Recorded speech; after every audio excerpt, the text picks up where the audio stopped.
Bonjour, aujourd'hui je voudrais parler de dépression chronique, dépression en tant que maladie, et je voudrais aussi apporter quelques pistes de solutions.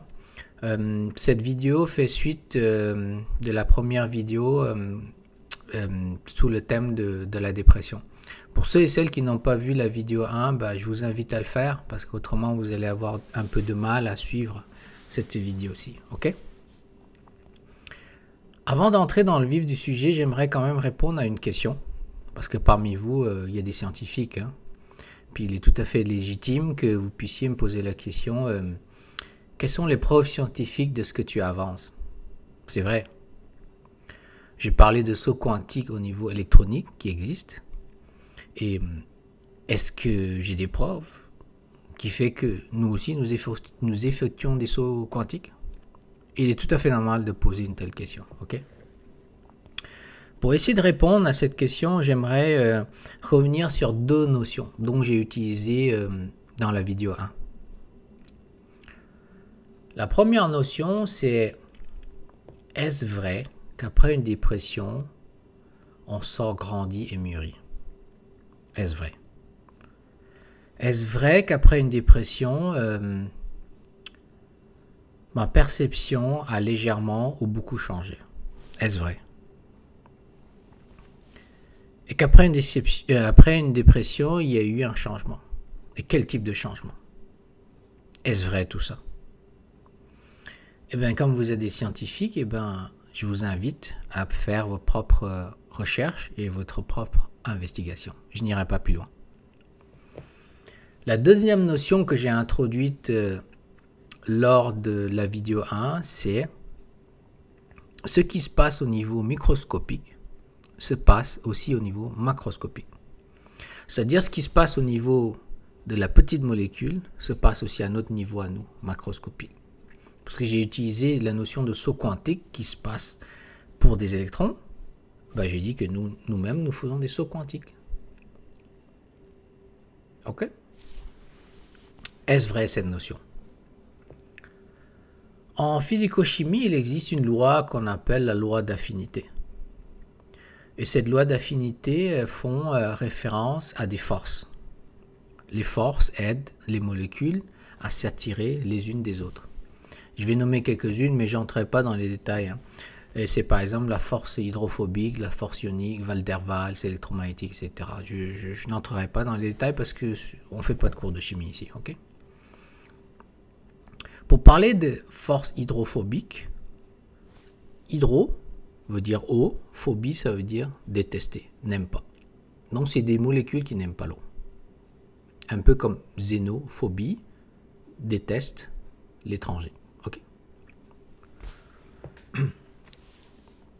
Donc au niveau moléculaire, je disais, il existe des forces hydrophobiques, c'est-à-dire des molécules qui n'aiment pas l'eau. Comme elles n'aiment pas l'eau, qu'est-ce qu'elles font? Elles se rassemblent.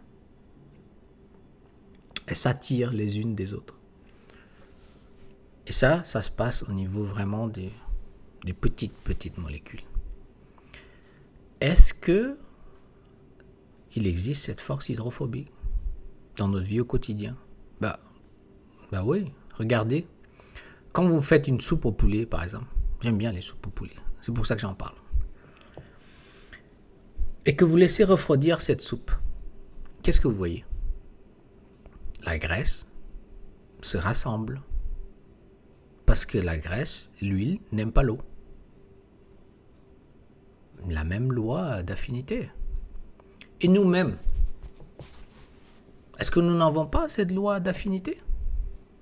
Il y a des communautés qui se rassemblent. Communautés belges, françaises, congolaises, peu importe.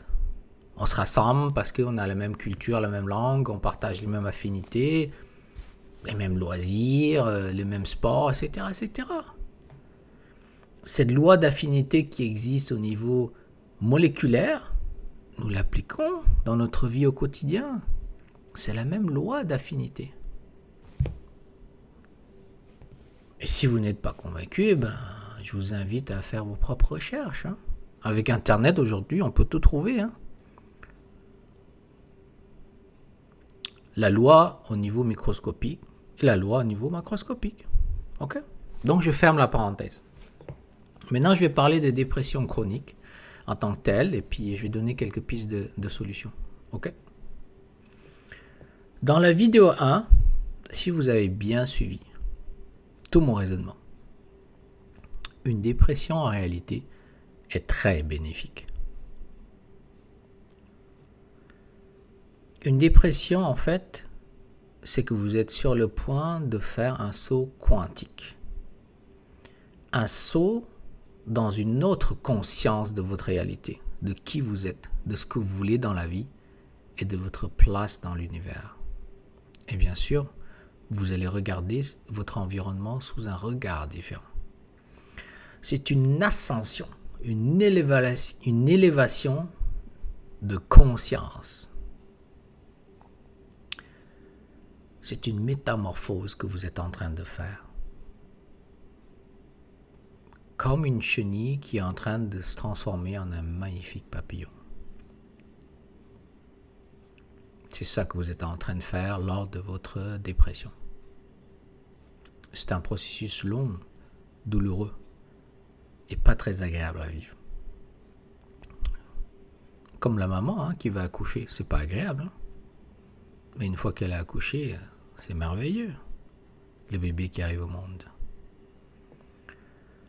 Donc une dépression, c'est renaître à la vie. C'est renaître à un autre état de conscience. C'est le fait d'enlever un ancien habit pour se revêtir d'un nouveau. Mais puisque c'est bénéfique, pourquoi certaines personnes vivent la dépression comme une maladie? Pourquoi? C'est une bonne question. Eh bien, ce qui se passe, c'est que je vais prendre un exemple. Ok? L'exemple, par exemple, qu'on voudrait faire le saut à l'élastique. Puis on est sur le bord, on doit sauter. Puis on regarde en bas, là. Puis ça fait peur. Moi-même, j'ai peur. En m'imaginant en train de vouloir sauter à l'élastique, là. Et en même temps, on a plein de poids qui sont attachés à nos jambes. Mais énormes. Puis on veut quand même sauter parce qu'on sent qu'il faut sauter. On doit faire ce saut. Qu'est-ce qui se passe? On saute et pouf! On est accroché au poids. On a la tête à l'envers. Tous les poids nous accrochent au pont et on a la tête à l'envers. Et bien c'est ça ce qui se passe lorsqu'on a une dépression chronique. On a la tête à l'envers. Tout est à l'envers. Tout ce qu'on fait, c'est à l'envers. Tout ce qu'on fait, ça ne marche pas. C'est à l'envers. Parce qu'on a tous ces poids qui nous raccrochent, qui nous attachent. Alors c'est quoi ces poids en fait? C'est qu'on a peur de lâcher prise. À chaque fois qu'on doit faire ce saut, hop, on se raccroche toujours à ce qu'on connaît. On a peur de lâcher prise. On a peur de laisser partir. On a peur de faire le deuil. Parce qu'on a peur de perdre. On a peur de perdre quelqu'un, mais on peut aussi avoir peur de perdre quelque chose. Si on a habité dans une maison plus de 20 ans, on a peur de la perdre. On ne veut pas la perdre. On peut tomber en dépression, même grave. Donc on est coincé, comme celui qui veut sauter à l'élastique, on est coincé entre deux états. Entre avant, on est attaché à avant, puis on voudrait aller dans après. On est coincé. Donc une des pistes de solution serait de travailler sur ces peurs, ces grandes peurs. Pour certaines personnes, c'est des peurs normales, et pour d'autres, c'est des grandes peurs. Et c'est pour ça que ces autres personnes vivent leur dépression comme une maladie.